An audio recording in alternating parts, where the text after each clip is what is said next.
ces 40 millions ne représentent pas la jeunesse camerounaise.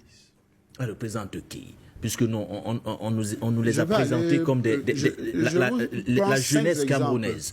Monsieur Nguyen, laissez-moi vous prendre 5 exemples de ces jeunes qui étaient présents. Allez-y, André Kessel. Nous serons un peu courts. Celui qui avait le micro s'appelle Assé Essomba, fils de Ndongo Essomba, qui a été président du groupe parlementaire pendant plus d'une décennie. Il est président du conseil d'administration de l'hôpital gynéco-obstétrique de Yaoundé. Il est cadre au premier ministère. C'est-à-dire, c'est quelqu'un qui jouit du pouvoir, donc il n'a pas faim. Deuxième personne, Armand Amapoka. Il est cadre au ministère des Finances. Il occupe une fonction extrêmement importante et vice-président de la section RDPC de Baham. Troisième personne, il y a un autre cadre qui est à la direction générale du budget, la dame qui tenait justement le sac. Elle est directrice, n'est-ce pas, je crois, des opérations à la direction générale du budget du Cameroun, c'est-à-dire cadre du ministère des Finances. Vous avez encore 2 autres. La fille de Ndoudoumou. La fille de Ndoudoumou, c'est l'ancien directeur général de l'ARMP, l'agence de régulation des marchés publics, qui est chef traditionnel aussi de ressortissants du sud, du Djailobo. Vous avez une autre qui est la fille de Akame Foumou, ancien ministre des Finances.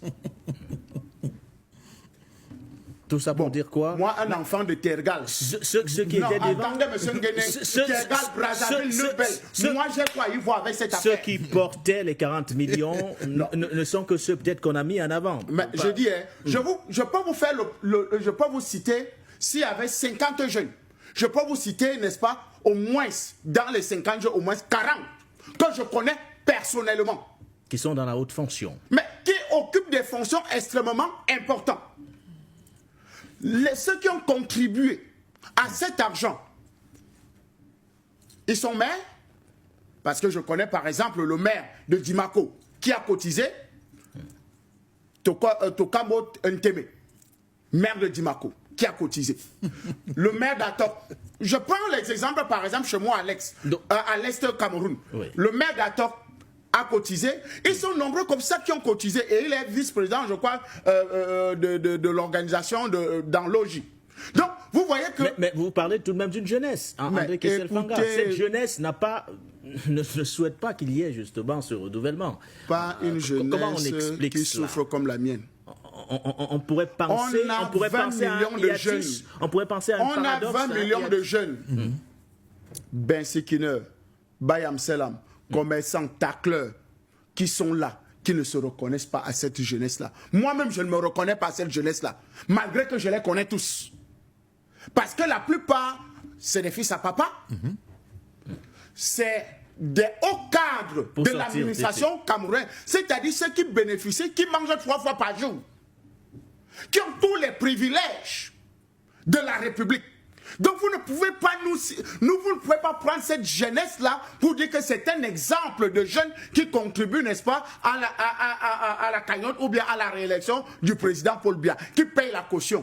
Alors, pour avoir une moto, pour faire la moto, le bain, c'est 500 000. Minimum. Minimum. Ils sont combien de jeunes qui peuvent s'offrir le luxe actuellement dans notre pays d'acheter une moto? Ils sont tous dans les conditions vente. C'est-à-dire, c'est un opérateur économique qui achète les motos et leur donne, vous devez verser entre 3 000 et 5 000 par jour pour que vous ayez une moto qui va vous épuiser pendant au moins 2 ans. Voilà. Donc, vous comprenez que cette jeunesse qui allait présenter, vous allez dire que Théodorin est jeune. Il a déjà 50 ans. Oui, mais... Et il gouverne avec son père depuis longtemps. Vous allez dire que Christelle Sassou Nguesso, député, ministre, est jeune.